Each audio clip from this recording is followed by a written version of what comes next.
Shalom, saudaraku, kita bertemu kembali melalui kanal YouTube Bahtera Kasih dari Yesus di Gresik.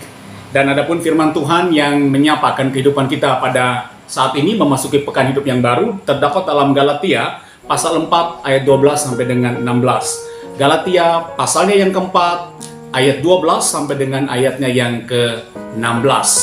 Saudara silakan persiapkan, dan judul renungan kita adalah berpengharapan dan jadi wadah harapan. Berpengharapan dan jadi wadah harapan. Mari kita satu di dalam doa. Kita berdoa. Bapa di sorga, kami bersyukur dan berterima kasih atas kasih dan anugerah-Mu sehingga kami boleh hidup sampai dengan saat ini. Kami siap mendengarkan sabda-Mu menjadi kekuatan, menjadi pengajaran akan kebenaran akan hidup kami. Bersabdalah, kami siap mendengarkannya. Di dalam nama Tuhan Yesus kami berdoa. Amin. Subscriber yang Tuhan Yesus kasihi dan yang mengasihi Tuhan Yesus, secara sederhana, ayat-ayat bacaan firman Tuhan kita, yaitu Galatia pasal 4 ayat 12 sampai dengan 16, secara sederhana bisa kita pahami begini, bahwa melalui ayat-ayat ini, Rasul Paulus menyampaikan harapannya kepada jemaat Tuhan yang ada di Galatia saat itu. Yang intinya adalah mengingatkan jemaat untuk satu, perhatikan baik saudara, satu, dalam iman pengharapan kepada Yesus Kristus, jemaat harus tetap hidup dengan sikap saling peduli, karena Tuhan Yesus telah terlebih dahulu peduli terhadap keberadaan kita sebagai umat manusia. Saudara bisa lihat di ayat yang ke-12 sampai dengan ayatnya yang ke-14.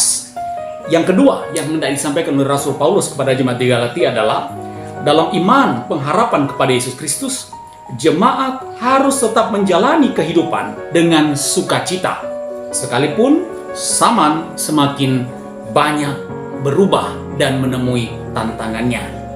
Harus tetap berpengharapan, harus tetap hidup dengan penuh sukacita, sekalipun dalam perjalanan hidup banyak tantangan.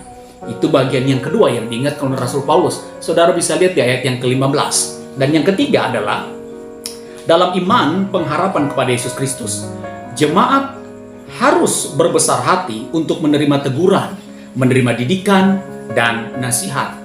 Kita bisa lihat di ayat yang ke-16. Nah, kekasih-kekasih Tuhan, subscriber yang Tuhan Yesus kasihi dan yang mengasihi Tuhan Yesus, sebagai orang yang beriman dan berpengharapan, melalui bacaan firman Tuhan hari ini, kita bisa mendapat pengajaran antara lain sebagai berikut. Yang pertama, karena Tuhan telah terlebih dahulu menyatakan kepeduliannya terhadap kita, maka dalam pengharapan kepada Tuhan, marilah kita menjadi pribadi-pribadi, marilah kita menjadi keluarga-keluarga Kristiani yang hidup dengan kepedulian terhadap sesama kita.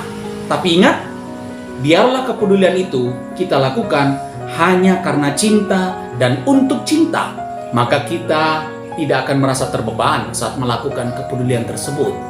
Pengajaran pertama, karena Tuhan terlebih dahulu, di dalam pengharapan kita yakin Yesus terlebih dahulu memberikan kepada kita kepedulian, maka dalam pengharapan mari peduli terhadap sesama kita juga. Yang kedua, ini yang penting saudara, seberat apapun tantangan perubahan zaman, tantangan dalam kehidupan saudara dan saya, maka sebagai orang-orang yang hidup dalam berpengharapan kepada Kristus, saudara dan saya harus tetap kuat, jangan pernah pudar di dalam pengharapan. Sebab kita tahu bahwa Yesus Tuhan adalah sumber segala pengharapan dan sukacita. Tantangan boleh ada, pengharapan tidak boleh tidak ada. Di dalam Yesus ada sukacita dan pengharapan. Roma pasal 15 ayatnya yang ke-13.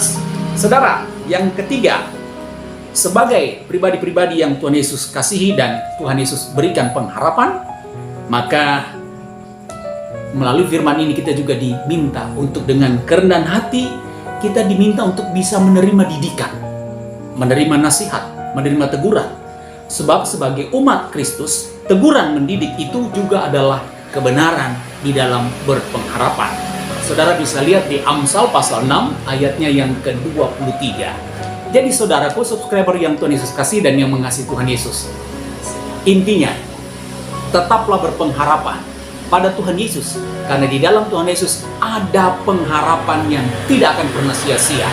Tantangan hidup saudara dan saya berat, tapi pengharapan saudara dan saya jangan pernah pudar. hiduplah dalam sukacita, dan tetaplah dalam berpengharapan. Tuhan sayang kita semua. Amin. Subscriber yang Tuhan Yesus kasihi, sekarang saatnya mari kita bersatu di dalam doa syafaat. Kita berdoa. Bapa di sorga, kami bersyukur atas nikmat-Mu, atas karunia-Mu dengan firman Tuhan pada saat ini. Pengharapan harus senantiasa berkobar dalam kehidupan kami sebagai umat percaya. Tantangan yang berat, perubahan zaman begitu berat kami rasakan. Tapi sebagai anak-anak Tuhan, kami tidak harus hilang pengharapan. Dan di dalam pengharapan, kami mewujudkan kepedulian terhadap sesama kami. Karena Tuhan Yesus terlebih dahulu peduli terhadap kami. Bapa di sorga, berikanlah kami, topanglah kami dalam pengharapan hidup rumah tangga kami masing-masing. Pengharapan tentang anak-anak kami, pengharapan tentang masa depan keluarga kami, cita-cita dan harapan kami. Kami percayakan di dalam tangan kuasa kasih. Pengharapan akan orang tua yang kami kasih dan kami cintai, agar di dalam pengharapan kami berharap agar mereka tetap sehat dan tetap kuat dan bisa tetap menjadi teladan untuk kami. Pengharapan untuk dunia kerja kami, dunia usaha kami, di dalam nama Tuhan Yesus. Tuhan berkati pengharapan kami terhadap dunia kerja dan usaha kami. Pengharapan untuk bangsa dan negara kami, para pemimpin-pemimpin kami, dari tingkat pusat sampai dengan tingkat daerah, kami percayakan pengharapan kami di dalam tangan kuasa kasih-Mu. Lalu Tuhan Yesus, biarlah kami juga tetap berpengharapan agar Engkau senantiasa menyertai dan mengawali akan gereja-gereja-Mu bersama dengan semua hamba-hamba Tuhan yang terlibat di dalam pelayanannya. Bapa di sorga, kami akan memasuki pekan hidup yang baru dengan penuh pengharapan, sekalipun banyak tantangan. Karena pengharapan di dalam Tuhan kami yakin tidak sia-sia. Dan kami akan menjadi wadah harapan untuk sesama kami dengan kepedulian kami. Bapa di sorga, Bapa yang baik di dalam Yesus Kristus, ampuni segala dosa dan salah kami. Yang sakit Tuhan pulihkan dan sembuhkan, yang berduka Tuhan hiburkan dan Tuhan kuatkan. Inilah doa dan permohonan kami yang kami sempurnakan di dalam nama Tuhan Yesus yang telah mengajar kami berdoa.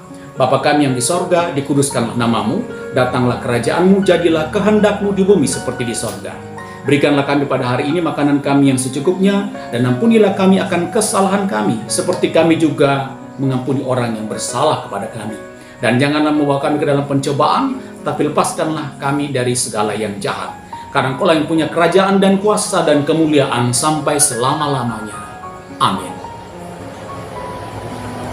Subscriber yang Tuhan Yesus kasihi, mari kita merendahkan diri di hadapan Tuhan serendah-rendahnya, lalu kita mengharapkan berkat dari Tuhan Yesus.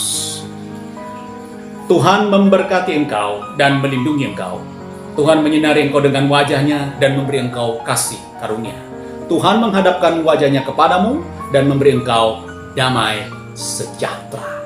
Saudaraku, saya Pendeta Hendra Dores dan tim kerja Batra Kasih dari Yesus mengucapkan selamat memasuki pekan hidup yang baru, selamat berpengharapan, dan selamat hidup sebagai wadah harapan. Shalom.